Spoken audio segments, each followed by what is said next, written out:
So from these words, it looks like, I mean, on an institutional base and on a discipline base, so big number, it works relatively fine. Yeah. On an individual basis, it doesn't that much, as you're saying. So it looks like, though, that it is very important. So why does it matter that much on an individual basis if we can't really gather so many good data out of it?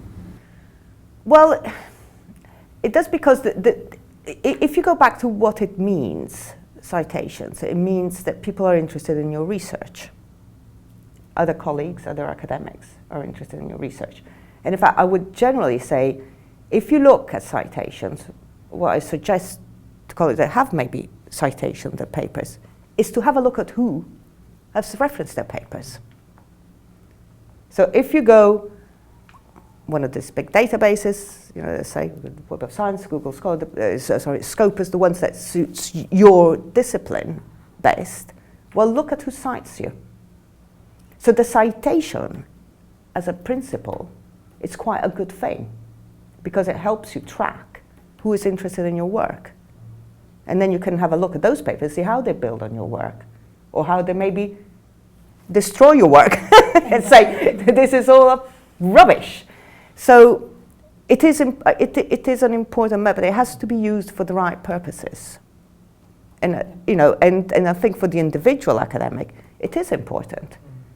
Because an individual academic, how would you know if your research has any impact on the community, apart from maybe people saying, oh, that's great, I read your paper.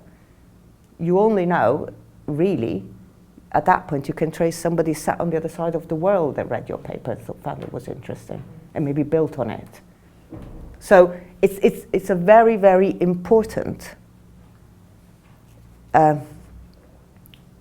measure of impact, in that sense that it's something you can trace, I would say. So I wouldn't use it as, oh, I got 10 citations. Maybe somebody has 20 citations, but maybe in those 10 citations, you go and look at the papers that have been based on your research, and you say, well, there's somebody here that has some really good ideas.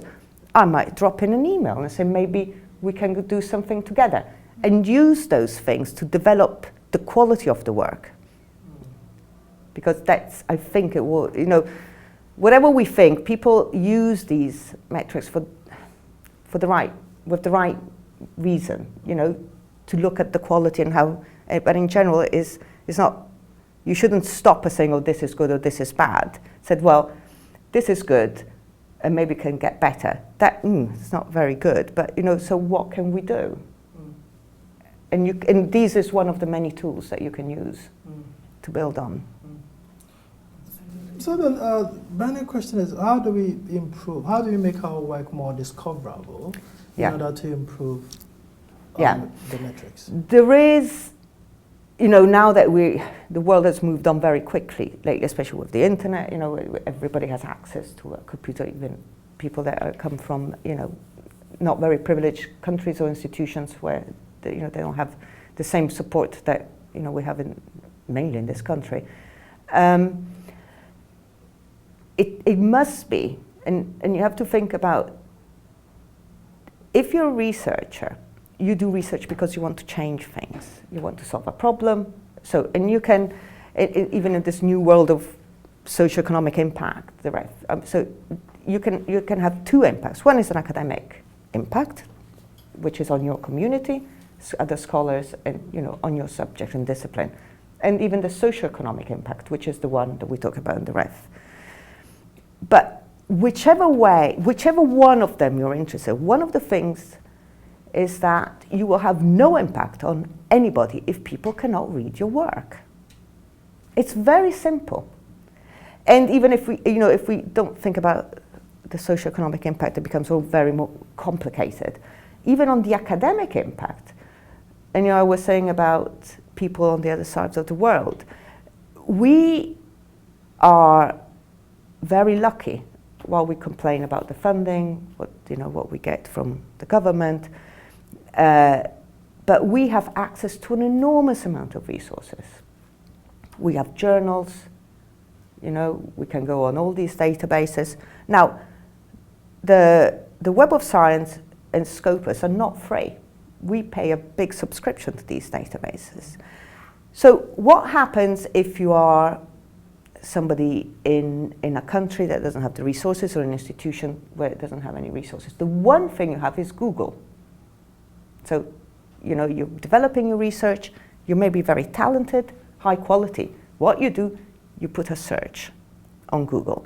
And what you're going to read and what you're going to cite, you know, what you're going to cite is what will influence you, is what you can read. If, you know, they can see the abstract of your paper, but it's, you know, behind a closed wall. Or you see, you know, if you want to buy a paper from a journal because you don't have a subscription, how much these things cost. You know, they're $12, $20, you know, they're really expensive. And these academics do not have those resources. So if you are passionate about your research and are passionate about, you know, making a difference, why shouldn't you be passionate to make sure that everybody has access to your research and can read it and can build on it, or destroy it if they think it's a rubbish. But it's peer review, what we call peer review and feedback. So making research discoverable is fundamental. So if anybody asks me what is the first thing I have to do, even in the most, you know, cynical way, to have more citations, forget putting in top journals. Well, that helps, but just put it out there, make it discoverable. It's you know, it's what happens. If people can't read your work, they cannot cite it. They're not going to build on it. So, and the open access journals, I mean, there is still this uneasiness by certain academic communities say they're lower quality. But these days, most journals have this, you can, you know, either put in the paper and it's great, or you can pay an article level price, so it's called, which means that it's in that journal, has the same peer review, but when they publish it is in open access. And in fact, here at Brunel, we have a fund for that the library administers. You go and you pay to make it. So it is in the same journal. It's not, you don't have to go to an open access journal. That there is, sometimes, you know, people feel that they're not very high quality and they don't have a very strong peer review system. So you can do it anyway. And in fact, you know, we are lucky that we have these type of support systems and funds. And so just put it out there as much as you can. Mm. How about social media? Would you? Yes. Oh, yeah. That's the next set of metrics. I'm sure they're going to come. It's called our metrics. There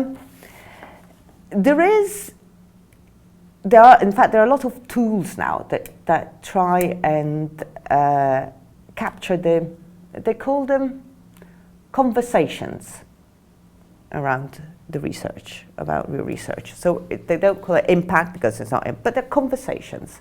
And what they do, they're absolutely fascinating, and we have a license for Altmetric, so I suggest you go and look at it.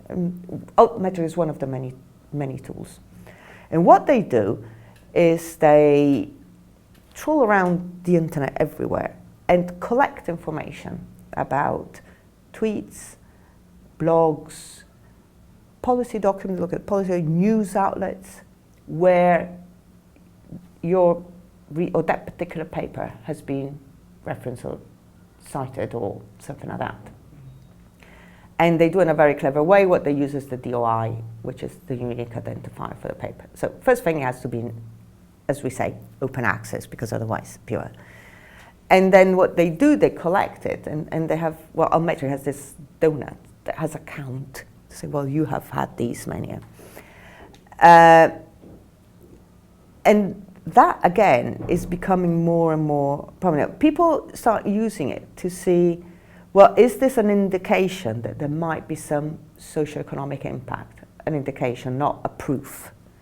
And in fact, Altmetric itself, when it looks at tweets, it then categorizes them by the type of the tweeter when they can. But these things are very clever. So are they practitioners? Are there other academics? Are they the public? And geographically. Wow. So it has this map of the world, and you see where these tweets came from. And again, there is a bit, I know you should then spend a lot of time researching your research, but it's a bit like citations. So what you can have a look at is that, well, there's this community, and sometimes you see, I remember seeing some examples, even from our research, that I can't remember exactly, it was some time ago, I can't remember exactly what it was about, but there was a community in Australia. It was something about health. These are normally the ones that, people are more interested. That scientists said, oh yes, this is really interesting for us because, we have it with this community that we have that particular problem. Now, what I would suggest to the academic is to contact them, email them, because when the public finds things, they're not going to contact, or even if they're practitioner or community, I'm not saying an individual sitting at home, they're not going to contact the academic to say, well, no, we're really interested in your work, why don't you come and talk to us?